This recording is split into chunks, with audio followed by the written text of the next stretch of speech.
नमस्कार प्यारे साथियों, मैं अजीत स्वागत करता हूं आपके अपने प्यारे परिवार रोजगार विद अंकित पर। कैसे हैं आप सब लोग? आशा करता हूं बहुत अच्छे होंगे, स्वस्थ होंगे, लाजवाब होंगे। हाँ जी, हम लोग यहाँ पर बात करेंगे, महत्वपूर्ण सेशन है आज ब्राह्मण साम्राज्य, जिसमें हम शुंग वंश पढ़ेंगे, कर्ण वंश पढ़ेंगे, सातवाहन वंश पढ़ेंगे। साथ में कोशिश करेंगे कि कुषाण भी आज कर लें। ठीक है, तो ज्यादा से ज्यादा संख्या में आप लोग जुड़ जाएं। हम बात करेंगे शुंग वंश की। सबसे पहले हम यहाँ पर बात करने वाले हैं शुंग वंश की। यहाँ हम शुंग वंश के बारे में बात करेंगे कि भैया शुंग वंश ने कब से कब तक शासन किया था, इसके बारे में थोड़ी सी डिटेल में चर्चा होगी।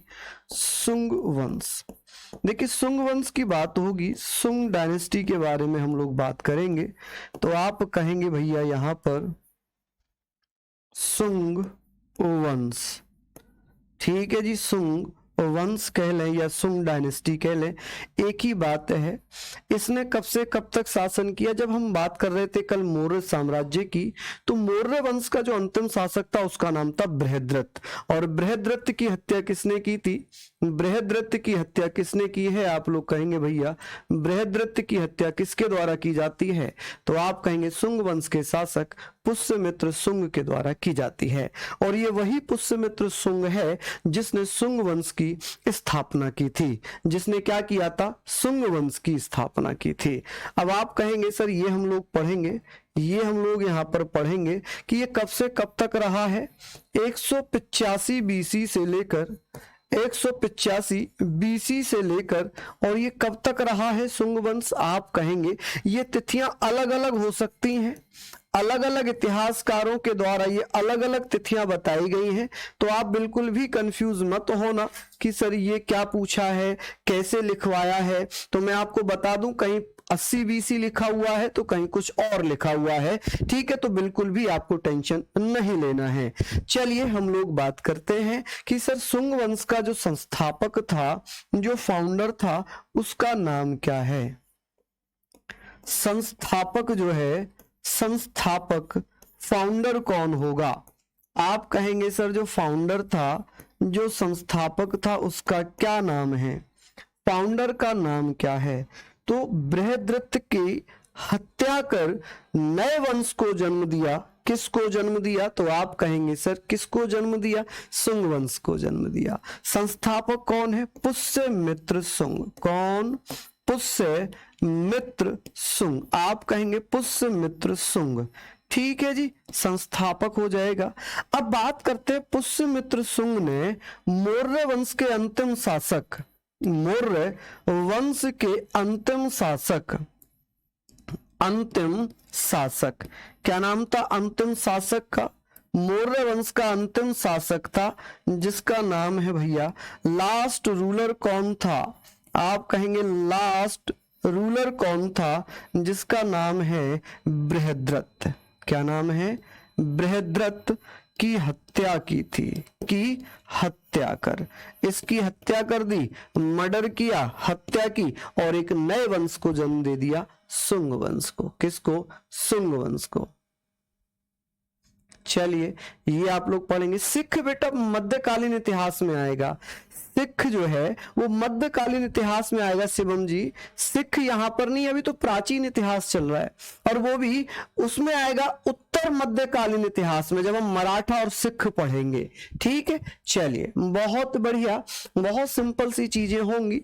पुष्यमित्र शुंग जब गद्दी पर बैठा तो इसने अपनी राजधानी किसको बनाया? इसने अपनी राजधानी, कैपिटल किसको बनाया था? कि भैया इसने अपनी कैपिटल किसको बनाया? आप कहेंगे शुंग वंश की जो राजधानी थी वो राजधानी थी विदिशा। कौन सी थी? विदिशा। आप यहां पर पढ़ लेना विदिशा। ठीक है, विदिशा किसकी राजधानी थी? शुंग वंश की। अब पुष्यमित्र शुंग का जो अन्य नाम है, अन्य नाम क्या है? इसे किस नाम से जानेंगे कि इसका जो दूसरा नाम है, अदर नेम है, वो क्या होगा? अदर नेम क्या होगा? आप कहेंगे अदर नेम हो जाएगा अनार्य। क्या हो जाएगा? अनार्य। ठीक है जी, अनार्य। यहां पर आप लोग पढ़ लेंगे अनार्य। ठीक है जी, क्या हो जाएगा? अनार्य। चलिए बहुत बढ़िया। पुष्यमित्र शुंग बृहद्रथ के यहाँ पर मंत्री था, जिसने बृहद्रथ की हत्या कर एक नए वंश को जन्म दिया और वो कहलाया शुंग वंश। क्या कहलाया जी? शुंग वंश कहलाया। कि भैया ये हत्या कब की थी? तो हत्या कर दी थी 185 बीसी में और यहाँ पर एक नए वंश को जन्म दे दिया। जल्दी से इसको नोट डाउन कर लीजिए, जल्दी से इसको नोट डाउन कर लीजिएगा। आगे हम लोग बात करेंगे, यहां तक आप लोगों ने पढ़ लिया होगा। चलिए अब बात करते हैं भैया, जो शुंग वंश है, शुंग वंश में यह भी बताया गया है कि जो इसके पिता थे, इसके पिता का नाम क्या था, इसके पिता का नाम क्या था, और उस पिता का वर्णन भी है कहीं या नहीं है। ये क्वेश्चन पूछा गया था सीपीओ में। ये पूछा था कि पुष्यमित्र शुंग के पिता पुष्य धर्म थे, इसका वर्णन कहां पर है। इस प्रकार से क्वेश्चन पूछ लिया कि पुष्य मित्र शुंग के पिता थे पुष्य धर्म, और पुष्य धर्म ही उसके पिता थे, इसका प्रावधान, इसका वर्णन कहां पर है? कहीं ग्रंथों में लिखा हुआ है? कहां लिखा है? तो दिव्यावदान में लिखा हुआ है कि पुष्य धर्म पुष्य मित्र शुंग के पिता थे। तो इसके पिता का नाम क्या है? इसके पिता कौन थे? आप कहेंगे इसके पिता फादर कौन थे? इसके फादर का नाम क्या है? इसके फादर का नाम आप लोग मुझे बताना कि भैया इसके फादर का नाम क्या हो जाएगा। कि इसके फादर का नाम था, क्या नाम था भैया? पुष्य धर्म। क्या नाम है? पुष्य धर्म। आप कहेंगे भैया पुष्य धर्म, पुष्य धर्म कौन थे? तो पुष्य धर्म पुष्यमित्र शुंग के पिता थे। और इसका वर्णन कहां पर है? कहां मेंशन किया हुआ है? तो आप कहेंगे सर ये मेंशन कहां पर है? आप कहेंगे इसका मेंशन कहां किया हुआ है? तो दिव्यावदान में, दिव्यावदान ग्रंथ में, दिव्यावदान, आप कहेंगे कि दिव्यावदान में लिखा हुआ है, दिव्यावदान में इसका वर्णन है। दिव्यावदान में वर्णन है जो कि बौद्ध ग्रंथ से संबंधित है, बौद्ध धर्म से संबंधित है दिव्यावदान। अब बात करेंगे, एक अभिलेख प्राप्त हुआ है, एक इंस्क्रिप्शन प्राप्त हुआ है, धनदेव अभिलेख। धनदेव के अयोध्या अभिलेख से यह पता चला कि पुष्यमित्र शुंग ने 2 अश्वमेध यज्ञ किए थे। क्या किए थे? 2 अश्वमेध यज्ञ किए थे। अश्वमेध यज्ञ का मतलब होता है कि सम्राट, राजा जो अपने प्रांत में घोड़ों को छोड़ देता था और उसके पीछे अपनी सुसज्जित सेना छोड़ता था कि यदि कोई इन घोड़ों को रोकता है तो उससे युद्ध करो, उसे पराजित कर दो। ठीक है, यदि वो यज्ञ सफल हो जाते थे, वो घोड़े लौटकर वापस आ जाते थे, तो ये माना जाता था कि अब ये चक्रवर्ती सम्राट है, अब इसका शत्रु कोई भी नहीं है, अब इसका कोई भी शत्रु नहीं है।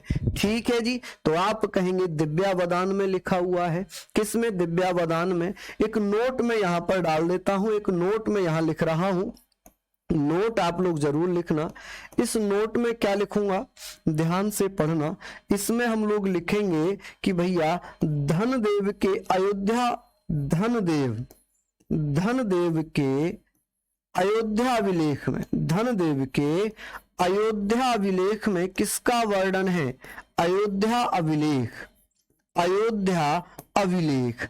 अयोध्या अभिलेख को अयोध्या इनस्क्रिप्शन बोलेंगे। क्या बोलेंगे? अयोध्या और इनस्क्रिप्शन ऑफ धनदेव। इसको ऐसे लिखना, इसको ऐसे लिख लेना, अयोध्या।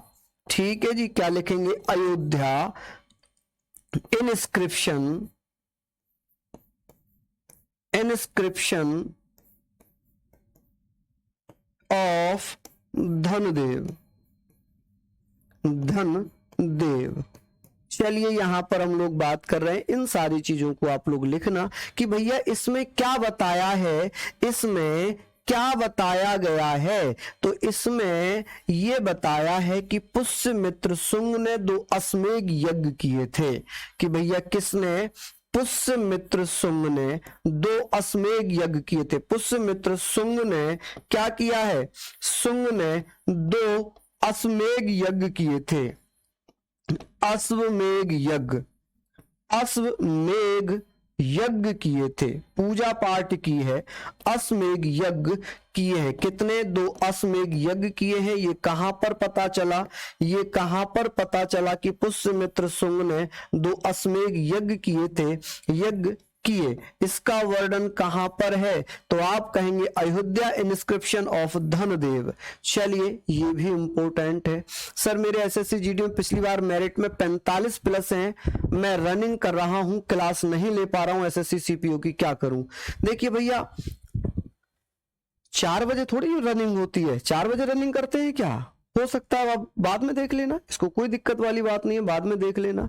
चलिए, यहाँ पर हम लोग लिख रहे हैं, हम लोग यहाँ पर लिख रहे हैं। इतनी चीजें आप लोगों ने लिख ली होंगी, जल्दी से मुझे बताइए। एक बार फिर से रिपीट कर देता हूँ, नेहा मेरी प्यारी बहन कह रही है कि एक बार फिर से बता दीजिए। शुंग वंश का संस्थापक था पुष्यमित्र शुंग। पुष्यमित्र शुंग ने मौर्य वंश के अंतिम शासक बृहद्रथ की हत्या कर शुंग वंश की स्थापना की। शुंग वंश 185 से 75 वीसी तक शासन करता है। पुष्यमित्र शुंग को अनार्य के नाम से जाना जाता है। पुष्यमित्र शुंग ने अपनी राजधानी विदिशा को बनाया था। पुष्यमित्र शुंग के पिता थे पुष्यधर्म, और पुष्यधर्म ही इसके पिता थे। इसका वर्णन कहां पर है? इसका वर्णन दिव्यावदान में किया गया है। कहां किया गया है? दिव्यावदान में इसका वर्णन किया गया है। आई होप आप लोग यहां पर लिख लेना, आप लोग यहां पर सारी चीजों को लिख लीजिएगा। क्या इतनी चीजें आप लोगों ने लिख ली? क्या इतनी चीजें आप लोगों ने यहां पर लिख ली? बिल्कुल बिल्कुल सुनील जी, चलिए, राम राम भैया, अनिल शर्मा, अंकिता, चलिए लिख लिया। अब हम लोग बात करते हैं, हम लोग बात करते हैं कि भैया ये बताइए पुष्यमित्र शुंग का पुरोहित कौन था? इसका पंडित कौन था? पुष्यमित्र शुंग, मित्र शुंग का पुरोहित, पुरोहित जानते हैं किसे कहते हैं? पुरोहित या दरबार में जो ब्राह्मण होता था, ब्राह्मण होता था, पुरोहित पंडित होता था, उसे कहते थे। पंडित को, ब्राह्मण को, जो कुल ब्राह्मण होता था ना, कुल पंडित होता था, तो वो कौन था? तो पुष्यमित्र के यहाँ पर कौन थे? आप कहेंगे भैया कौन थे? आप बता देना सर, पतंजलि थे। महाभाष्य लिखा है पतंजलि ने, क्या लिखा है? किसने क्या लिखा है? पतंजलि ने क्या लिखा है? जल्दी से बताइए। भास्कर ने क्या लिखा है? तो हम पहले बात करते हैं पतंजलि। पतंजलि, ठीक है जी, पतंजलि कि भैया पतंजलि किसके दरबार में पंडित थे? तो आप कहेंगे पुष्यमित्र शुंग के दरबार में। अश्वमेध यज्ञ का मतलब होता है, आरिफ रजा जी, जब कोई राजा सम्राट या चक्रवर्ती की उपाधि धारण करता था, उससे पहले वो अश्वमेध यज्ञ करता था। अश्वमेध यज्ञ का मतलब है कि यज्ञ चल रहा है, हवन चल रहा है, और वो अपने घोड़े साम्राज्य में खुले छोड़ता था। उसके पीछे एक शक्तिशाली सेना भेजी जाती थी, 400 सैनिक या 4000 सैनिक भेजे जाते थे। सैनिकों की संख्या मेंशन नहीं है कहीं भी कि अगर कोई इन घोड़ों को रोके या इनको बांधने का प्रयास करे तो आप उससे युद्ध करें, आप उसको हराएं। यदि वो घोड़े बिना रुके वापस लौट आते थे तो यह माना जाता था कि अश्वमेध यज्ञ सफल हुआ। अब ये सम्राट चक्रवर्ती सम्राट है कि अब इनका कोई भी शत्रु नहीं है जो इनसे युद्ध कर पाए, अब सभी राजा इनके अधीन रहेंगे, ये ऐसा माना जाता था। ठीक है जी, चलिए यहां तक अब कोई दिक्कत तो नहीं हो रही? अब बताइए कोई दिक्कत? हाँ जी, नहीं विवेक, नहीं नहीं नहीं, कहां पतंजलि, कहां रामदेव, कहां लिंक कर रहे हो आप? चलिए आगे बात कर लेते हैं। यहां हमने पढ़ लिया ये सारी चीजें। अब बात आती है कि सर ये बताइए, पुष्यमित्र शुंग को कहा जाता है कि पुष्यमित्र शुंग बौद्ध धर्म का उत्पीड़क था। It was a persecutor of Buddhism, यानी कि बौद्ध धर्म का उत्पीड़न करता था। उत्पीड़न का मतलब जानते हो? सताता था। क्या करता था? सताता था। ठीक है, तो आप कहेंगे पुष्यमित्र शुंग बौद्ध धर्म का उत्पीड़क था। क्या था? बौद्ध धर्म का उत्पीड़क, का उत्पीड़क, उत्पीड़क, उत्पीड़क था। यानी कि क्या था भैया? आप कहेंगे प्रेसीटर, प्रेसिक्यूटर, ऐसे आप लोग लिख सकते हैं, ऐसे आप लोग लिख सकते हैं कि भैया ये क्या था? ये क्या था? Persecutor of Buddhism, of Buddhism, Buddhism, ठीक है जी। लेकिन याद रखना कि पुष्यमित्र शुंग ने ही कौन सा स्तूप बनवाया था, तो आप कहेंगे भरहूत स्तूप का निर्माण इसी के द्वारा किया गया था। भरहूत स्तूप जो बौद्ध धर्म से संबंधित है, भरहूत स्तूप, भरहूत स्तूप का निर्माण किसके द्वारा करवाया गया था? भरहूत स्तूप का निर्माण, स्तूप का निर्माण किसने करवाया है? तो आप कहेंगे भैया इसी के द्वारा करवाया गया है, ठीक है। भरहूत को यू लिखना, डबल ओ मत लिखना, ठीक है। स्तूपा, स्तूपा लिखा जाता है, इंग्लिश में स्तूपा लिखे जाता है, ठीक है जी। चलिए कि भैया भरहूत स्तूप का निर्माण किसने करवाया? पुष्यमित्र शुंग ने करवा दिया। किसने करवा दिया? पुष्यमित्र शुंग ने निर्माण करवा दिया। क्या करवा दिया? निर्माण करवा दिया। चलिए अब पुष्यमित्र शुंग के समय में ही यवन का आक्रमण हुआ, यवनों ने इसी के समय आक्रमण किया। पुष्यमित्र शुंग के शासन काल में इसी के पीरियड में क्या होता है? इसी के पीरियड में क्या हुआ भैया? इसी के पीरियड में यवन आक्रमण हुआ। क्या हुआ? यवन लोगों ने आक्रमण किया, यवन अटैक हुआ, यवन आक्रमण हुआ, यवन आक्रमण हुआ। चलिए अब यवन आक्रमण दिमित्र ने किया था। यवन शासक था दिमित्र। यवन शासक कौन था? दिमित्र। कौन था? तो आप कहेंगे दिमित्र था। दिमित्र द्वारा भैया क्या किया गया? आक्रमण किया जाता है। यवन शासक था दिमित्र, जिसने पुष्यमित्र शुंग के ऊपर आक्रमण किया, लेकिन सफल नहीं हो पाया, लेकिन सफल नहीं हो पाया। जल्दी से इसको नोट डाउन कर लीजिए, जल्दी से इसको नोट डाउन कर लीजिए। चलिए बहुत बढ़िया, आगे हम लोग यहां पर बात कर लेते हैं। चलिए शानदार, लाजवाब। क्या इतना आप लोगों ने लिख लिया, नोट डाउन कर लिया भैया? चलिए दिमित्र, डिमेट्रियस बोला जाता है इसको, डिमेट्रियस या दिमित्र। इसको हम और क्या बोल सकते हैं? डेमेट्रियस। क्या बोलेंगे? डेमेट्रियस, डेमेट्रियस, ठीक है जी। चलिए अब बात आती है भैया, एक युद्ध किया था पुष्यमित्र शुंग ने, वो कौन सा पुष्यमित्र शुंग ने किया था? तो आप कहेंगे अशोक चक्रवर्ती सम्राट नहीं था। अशोक के आगे चक्रवर्ती नहीं लगा हुआ है, कहीं भी नहीं पढ़ा होगा चक्रवर्ती अशोक, केवल सम्राट अशोक लिखा जाता है, चक्रवर्ती सम्राट अशोक कहीं भी नहीं लिखा हुआ है, ठीक है जी। चलिए आगे बात करते, बिट्टू जी कह रहे हैं लिख लिया। दिमित्र या डेमेट्रियस एक ही नाम है भैया, इसी को डेमेट्रियस कहते हैं, ठीक है, इसी को डेमेट्रियस कहते हैं। चलिए अब बात आती है, एक विजय अभियान है उसका, विदर्भ पर विजय। पुष्यमित्र शुंग का बेटा था अग्निमित्र। कौन था? अग्निमित्र। अग्निमित्र था जो कि मालविका से प्रेम करता था। ओहो, प्रेम की बात आ गई, रितेश जी धन्यवाद। अब प्रेम प्रसंग चलेगा।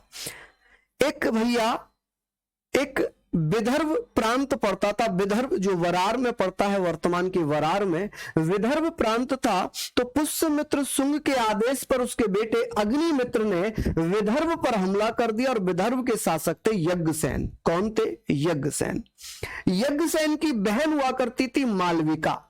मालविका और अग्निमित्र का प्रेम प्रसंग चल रहा था, प्रेम प्रसंग चल रहा था। मालविका से शादी करना चाहता था अग्निमित्र, लेकिन यज्ञसेन ने मना कर दिया। यज्ञसेन कहता था मैं अपनी बहन की शादी नहीं करूंगा, मैं अपनी बहन की शादी नहीं करूंगा, ठीक है। लेकिन अग्निमित्र ने अपने पिता पुष्यमित्र की आदेश से यज्ञसेन पर हमला कर दिया, उसे पराजित कर दिया और मालविका को उठा लाया। इस वर्णन को कालिदास ने अपने नाटक में चित्रित किया। कालिदास ने एक नाटक लिखा है मालविका अग्निमित्रम।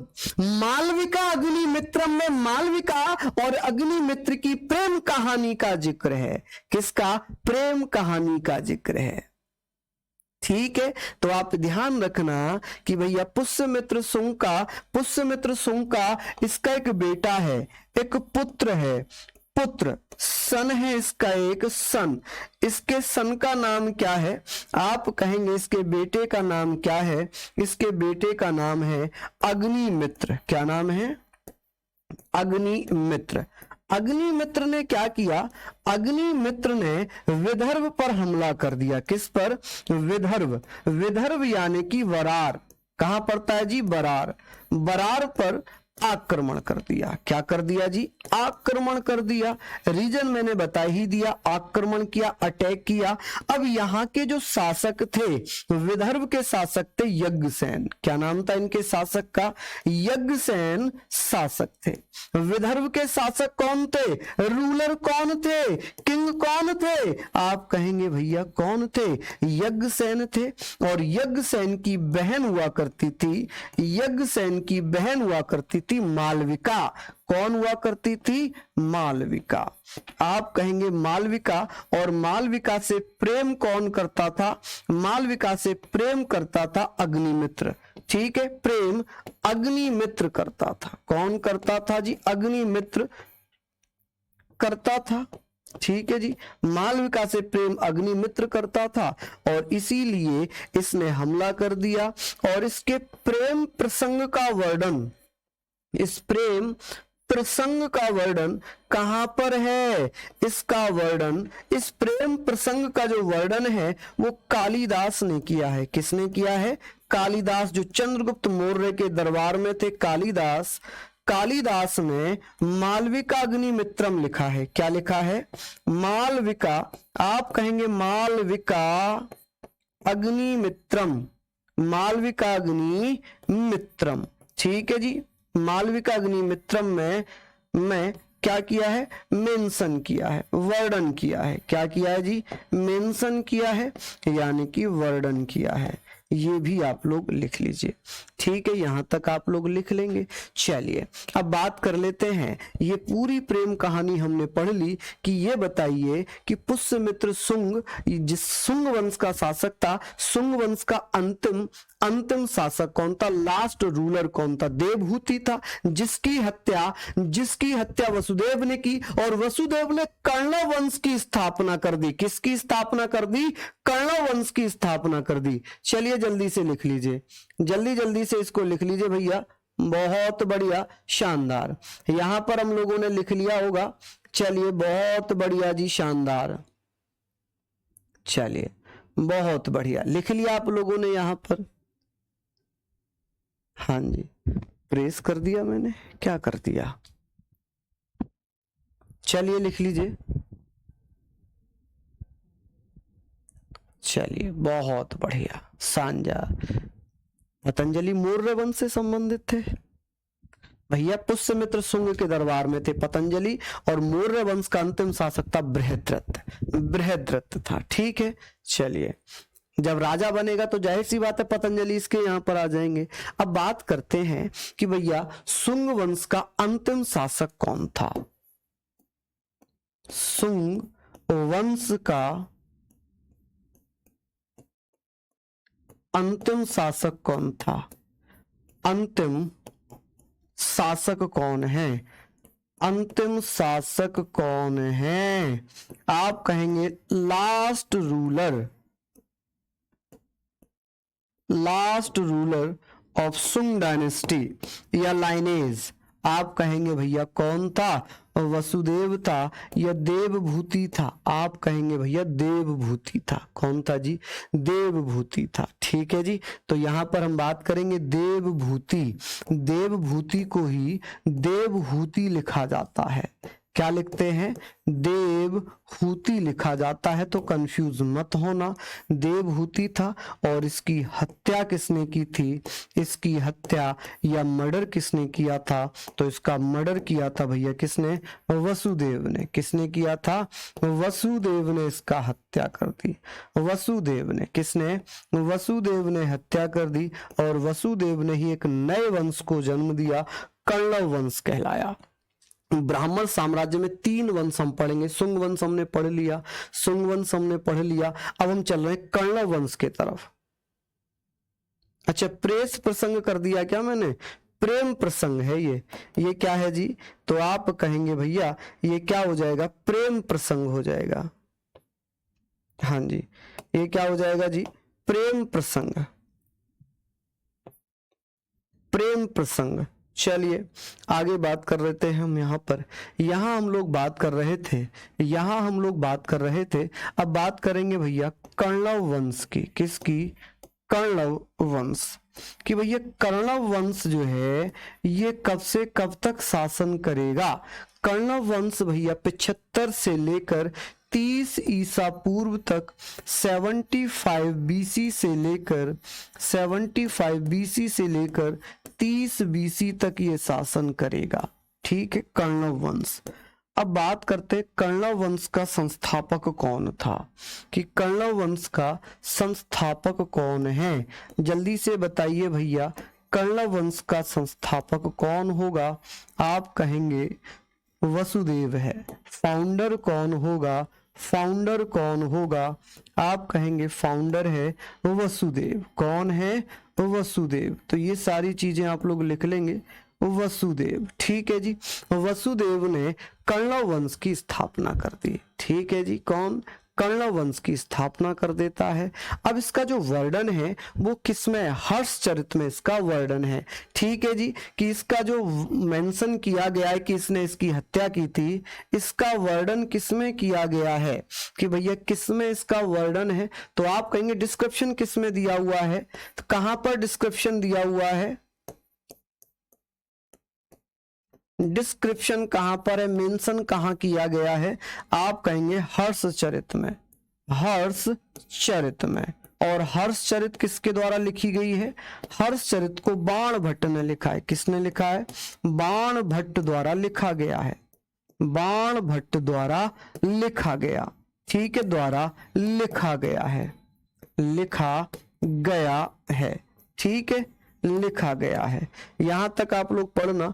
अब बात आती है कि भैया ये बताइए कर्णव वंश में 4 राजाओं ने शासन किया। 4 राजाओं ने, सबसे पहले कौन था? तो आप कहेंगे सर वसुदेव था, एक भूमि मित्र था, एक नारायण था और एक सुशर्मन था। इसमें केवल 4 राजाओं ने शासन किया, 4 शासकों ने शासन किया। 4 शासक थे, 4 रूलर थे। कितने रूलर थे बेटा? 4 रूलर थे। कौन कौन थे? सबसे पहले तो हम बात करते हैं वसुदेव की। किसकी? सबसे पहले कौन था? वसुदेव था। वसुदेव के बाद कौन था? भूमि मित्र था। कौन था? भूमि मित्र। आप कहेंगे भैया भूमि मित्र था। कौन था जी? भूमि मित्र था। एक नारायण था। कौन था? नारायण था। और एक था जी कौन? सुशर्मा। कौन? सुशर्मा। आप कहेंगे सुशर्मा। सुशर्मा को ही सुशर्मन कहा जाता है। क्या कहते हैं? इसी को सुशर्मन कहते हैं। आप कहेंगे सुशर्मा या सुशर्मन एक ही बात है। ठीक है, अब कर्णव वंश का जो अंतिम शासक था वो कौन था? तो आप कहेंगे कर्णव वंश का जो अंतिम शासक है, कर्णव वंश का लास्ट रूलर कौन था? लास्ट रूलर कौन था? यानी कि अंतिम शासक कौन था? अंतिम शासक कौन था? आप लोग बताइएगा जी, अंतिम शासक कौन था? यहां पर हम लोग बात करेंगे अंतिम शासक जिसका नाम क्या है? जिसका नाम है मेरे लाडलो सुशर्मा। कौन? सुशर्मा। अब सुशर्मा की हत्या कौन करेगा? सुशर्मा। ठीक है, सुशर्मा, इसकी हत्या किसने कर दी? एक दूसरे की हत्या करके ही राजा बने हैं ये। इसकी हत्या कर दी जी किसने? सिमुक ने। किसने? सिमुक ने। सिमुक भी लिखा जाता है, इसे सीमुक भी लिखते हैं, इसे सीमुक भी लिखा जाता है। और यही सिमुक सातवाहन वंश की स्थापना करेगा। किसकी? सातवाहन वंश की स्थापना करेगा। चलिए लिख लीजिए। हर्षवर्धन ने तो भैया प्रियदर्शिका, नागानंद, रत्नावली 3 नाटक लिखे थे। हालांकि वो नाटक धावक ने लिखे थे, हर्षवर्धन ने सहयोग किया था, लेकिन धावक को कोई नहीं जानता, हर्षवर्धन को सब जानते हैं कि हर्षवर्धन ने 3 नाटक लिखे हैं। चलिए ये सारी चीजें आप लोग लिख लीजिए। ठीक है, अब बात आती है सातवाहन वंश की या आंध्र सातवाहन वंश की। जल्दी से इसको नोट डाउन कर लीजिए, जल्दी से इसको नोट डाउन कर लीजिए। आगे हम लोग बात कर लेते हैं, आगे हम लोग बात करेंगे सातवाहन वंश की। किसकी हम बात करेंगे भैया? सातवाहन वंश की हम लोग बात करेंगे। चलिए अब बात आती है सातवाहन वंश। ये भी ब्राह्मण साम्राज्य में ही आएगा। सातवाहन वंश जिसे आंध्र सातवाहन कहा जाता है। क्या कहते हैं? आंध्र सातवाहन कहा जाता है, सातवाहन कहते हैं। ठीक है जी। ये 30 बीसी से लेकर 250 ईसवी तक, अब भैया ईसवी चलने लग गया। ये ईसा पूर्व है, ये ईसवी है, तो अब जो है 250 ईसवी, 250 ये 30 ये, तो लगभग 280 सालों तक सातवाहन वंश अस्तित्व में रहा। अब इसका संस्थापक कौन था, फाउंडर कौन है इसका? तो हमने पढ़ा कि सातवाहन वंश का जो संस्थापक था, संस्थापक कौन था? संस्थापक था भैया जिसका नाम था सिमुक। क्या नाम था? सिमुक। सिमुक कौन था जी? सिमुक था। सिमुक भैया इसका संस्थापक है। ठीक है। अब सातवाहन वंश को और क्या कहा गया है? मैंने तो खुद ही कहा है राहुल जी, कहीं कहीं ये कुछ अलग लिखा हो सकता है, 73 लिखा हो सकता है, 75 लिखा हो सकता है। मैंने आते ही सबसे पहले जो मुझे लगता है ना कि ये विवादित चीजें होती हैं, मैं उन पे आप लोगों को पहले ही बता देता हूं कि ये अलग अलग इतिहासकारों ने अलग अलग लिख रखा होगा। ठीक है, मैं तो पहले ही बता देता हूं राहुल सिंह जी। ठीक है, हाँ, मैं पहले ही बता देता हूं कि यहां पर विवाद हो सकता है, इसलिए मैं पहले ही बता देता हूं सारी चीजों को। क्लास बैक हो रही है? नहीं भाई, क्लास तो सही चल रही है, देखो क्लास तो सही चल रही है। चलिए अब बात करते हैं सर, पुराणों में सातवाहन वंश को क्या कहा गया है? पुराणों में सातवाहन वंश को क्या कहा गया है? पुराणों में सातवाहन वंश को क्या कहा गया? आप कहेंगे आंध्र भत्ते कहा गया है। क्या कहा गया है जी? आंध्र भत्ते कहा गया है, आंध्र भत्ते कहा गया। ठीक है जी, कहा गया कि भैया पुराणों में सातवाहन वंश को, आंध्र सातवाहन वंशों को आंध्र भत्ते कहा गया। ठीक है, अब बात करते हैं इन्होंने अपनी राजधानी किसको बनाया था? कि भैया इन्होंने अपनी राजधानी किसको बनाया था? राजधानी। कैपिटल किसको बनाया? राजधानी। आप कहेंगे सर राजधानी, कैपिटल किसको बनाया? कैपिटल, तो इन्होंने प्रतिष्ठान को, किसको? प्रतिष्ठान। आप कहेंगे प्रतिष्ठान या पैठान, पैठान, प्रतिष्ठान या पैठान को इन्होंने क्या बनाया? राजधानी बना लिया। क्या बना दिया? राजधानी बना लिया। अब बात हो गई भैया, राजधानी बन गई, प्रतिष्ठान किसकी? सातवाहन वंश की। ठीक है जी, सातवाहन वंश की। चलिए बहुत बढ़िया। देखिए विपिन जी कह रहे हैं हाँ जी, मैं तो राव जी वही लिखवाता हूं जो मुझे लगता है कि यही एग्जाम में पूछा जाता है। मैं आपको क्लियर बताकर भी चलता हूं, ऐसा तो कहीं नहीं है बताइए जहां मैंने बताया हो कि भाई अलग अलग लिखा हो और मैंने वो लिखवा दिया हो। जो अलग अलग डेट होती है वो मैं बताता हुआ चलता हूं। पॉलिटी की आप पीडीएफ पढ़ लो आदर्श द्विवेदी जी। पॉलिटी की अगर क्लास लेने का टाइम नहीं है, अगर पीडीएफ भी पढ़ लोगे तो आपका पीडीएफ से भी काम चल जाएगा। मैंने बहुत डिटेल में करा रखी है पूरी पॉलिटी। ठीक है, पीडीएफ ले लो, एप्लीकेशन पे डली हुई है और हमारा जो फ्री फाउंडेशन बैच है उसमें भी डली हुई है, तो आप कहीं से भी पढ़ सकते हो। अब इनकी जो इनकी राजकीय भाषा थी वो क्या थी? इनकी राजकीय भाषा क्या थी? राजकीय भाषा क्या थी? आप कहेंगे भैया राजकीय भाषा, तो इनकी राजकीय भाषा की अगर मैं बात करूं, इनकी जो ऑफिशियल लैंग्वेज थी वो कौन सी थी? अगर इनकी राजकीय भाषा पूछी जाए, ऑफिशियल लैंग्वेज पूछी जाए कि बताइए इनकी ऑफिशियल लैंग्वेज क्या थी? ऑफिशियल लैंग्वेज क्या थी? तो आप कहेंगे सर ऑफिशियल लैंग्वेज इनकी प्राकृत थी, संस्कृत थी, कौन सी थी? तो आप कहेंगे भैया प्राकृत भाषा थी। कौन सी?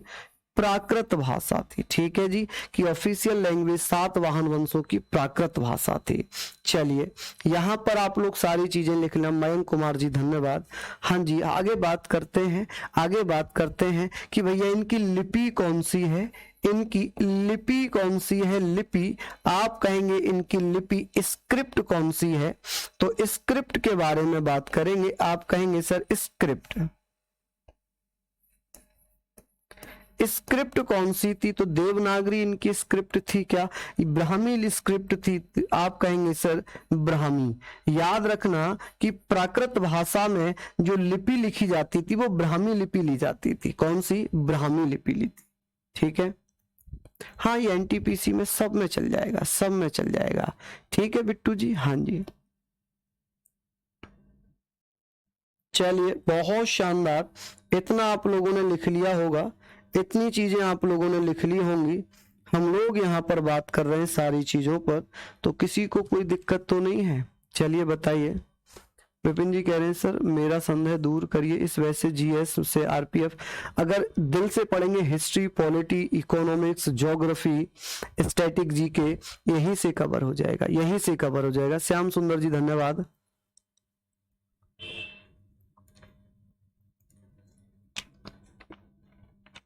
यहीं से कवर हो जाएगा सारी चीजों को। ठीक है, चलिए ये सारी चीजें आप लोग लिख लीजिए। चलिए सारी चीजें आप लोग लिख लीजिए भैया, बहुत बढ़िया। आगे बात करते हैं, यहां तक आप लोगों ने इन चीजों को लिख लिया होगा।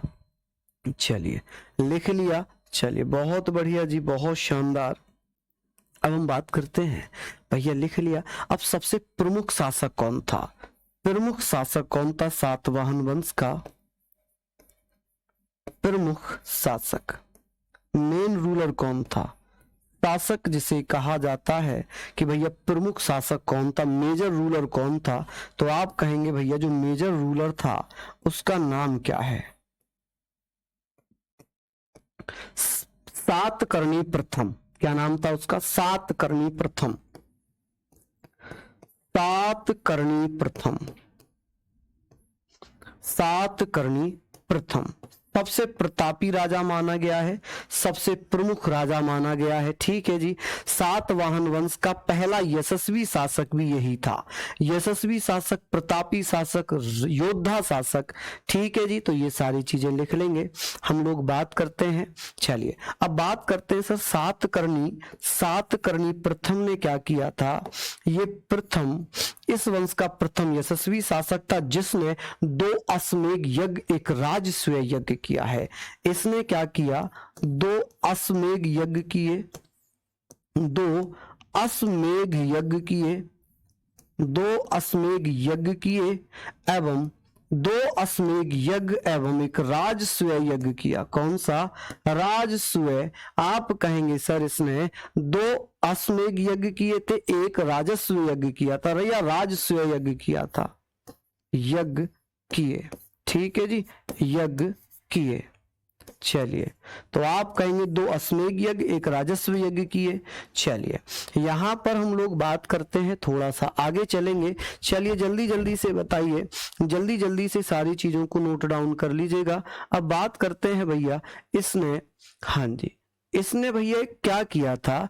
इसने मालव शैली की मुद्राएं चलाई थी। क्या चलाया था इसने? मालव शैली की मुद्राएं चलाई थी। उस मुद्राओं के बारे में भी चर्चा करेंगे, साथ में ये भी बात करेंगे कि इसने कौन कौन सी उपाधि धारण की थी। इसने कौन सी उपाधि धारण की थी? उपाधि, टाइटल्स कौन से लिए थे इसने? टाइटल। यहां पर अगर मैं टाइटल की बात करता हूं तो आप कहेंगे कि इसने कौन से टाइटल लिए थे? तो इसने दक्षिणापथपति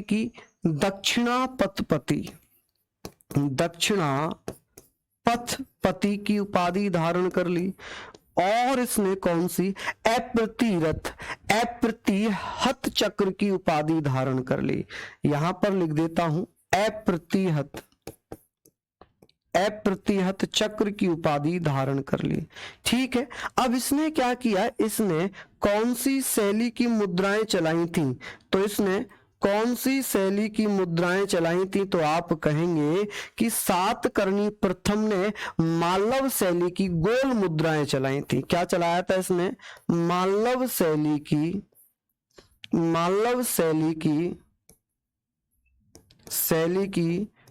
गोल मुद्राएं चलाई थी, गोल मुद्राएं चलाई थी। ठीक है जी, मुद्राएं यानी कि करेंसी। इसने कौन सी करेंसी चलाई थी, तो आप कहेंगे सर राउंड मुद्रा ऑफ या राउंड करेंसी ऑफ मालव स्टाइल। ठीक है, मुद्राओं को हम करेंसी बोलते हैं। क्या बोलते हैं? करेंसी बोलते हैं। ये आप लोग लिख लेना। मालव शैली को मालव शैली या मालव स्टाइल लिख देंगे। चलिए, बहुत बढ़िया, यहां पर हमने लिख लिया। इसने सिक्कों पर क्या लिखवाया था? सिक्कों पर श्री 7 लिखवाया था। कि जो इसने सिक्के चलाए थे, जो करेंसी चलाई थी, सातकर्णी ने सिक्कों पर क्या लिखवाया था? आप कहेंगे सर इसने सिक्कों पर क्या लिखवाया? सिक्कों पर क्या लिखवाया था? तो इसने सिक्कों पर श्री 7 लिखवाया था। श्री 7 लिखवाया, 7 लिखवाया। ठीक है जी, यहां तक आप लोग पढ़ लीजिए, यहां तक आप लोग पढ़ लीजिए।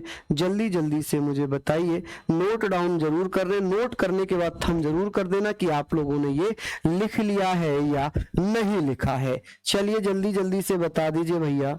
हाँ जी, इतना आप लोग पढ़ेंगे, इतना आप लोग पढ़ लेंगे। चलिए,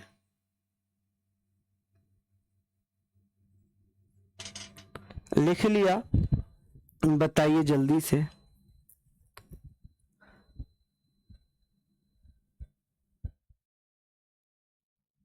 चलिए, बहुत बढ़िया।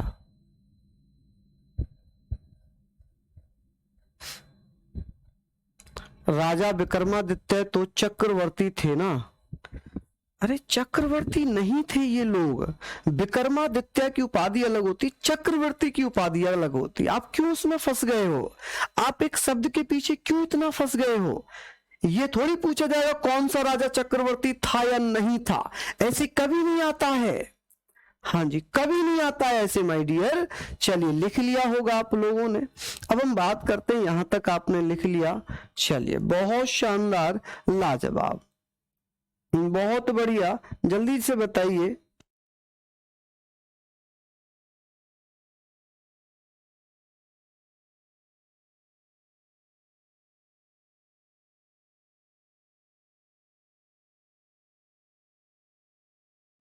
बहुत बढ़िया जी, शानदार। सर कण्व वंश की राजधानी बता दीजिए। मैंने लिखवाई नहीं क्या? यहां तो मैंने लिखवाई है ना, इसकी तो मैंने, अच्छा कण्व वंश की नहीं लिखवाई। Okay okay okay okay. Kanva वंश की राजधानी थी पाटलिपुत्र। कैपिटल पाटलिपुत्र, कैपिटल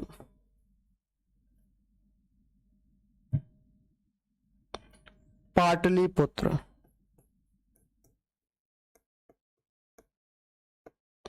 पाटलिपुत्र, ठीक है जी, लिख लेना।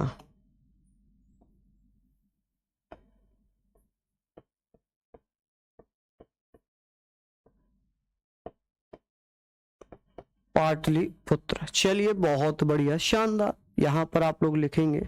चलिए, बिल्कुल बिल्कुल लिख लीजिए सारी चीजों को। सर बोर्ड टाइम हमारे टाइम से आगे क्यों चल रहा है? ये नहीं सही चल रहा है आपका टाइम, खैर गलत लग रहा है मुझे तो, क्योंकि 4:45 हो रखे हैं, अभी 4:45 है। अब बात करेंगे भैया, 130 ईस्वी के आसपास की चर्चा करते हैं। एक वंश आता है जिसका नाम है शक वंश। शक वंश के प्रतापी राजा हुए रुद्रदामन प्रथम।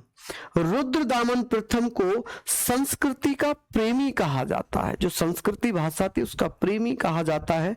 अब शक वंश का जो शासक था उसका नाम, संस्थापक का नाम था मोगा, या जिसे माउस कहते थे। माउस या मोगा ने शक वंश की स्थापना कर दी। चलिए, लिख लिया? आगे बात करते हैं। आगे बात करते हैं शक वंश की। किसकी? शक वंश। शक वंश के बारे में बात करेंगे कि शक वंश कब से कब तक रहा। आप कहेंगे शक वंश ने, जो कि 130 ईस्वी में शक वंश की स्थापना हो गई। अब ये जो है इसका संस्थापक कौन था? संस्थापक कौन था? आप कहेंगे सर संस्थापक था इसका, फाउंडर कौन था?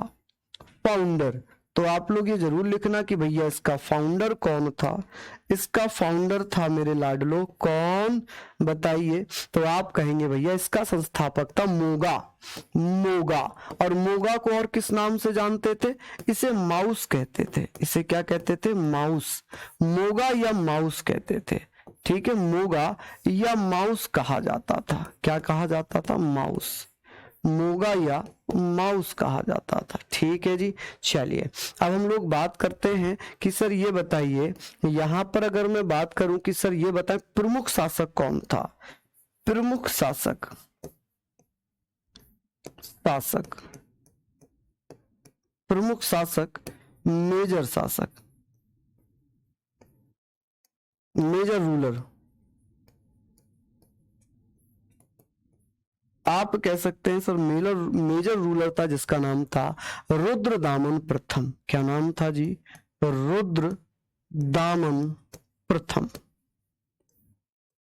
रुद्रदामन प्रथम, ठीक है। रुद्रदामन प्रथम के बारे में थोड़ा सा और बात करेंगे। हाँ जी, सातवाहन वंश इतना ही पढ़ेंगे।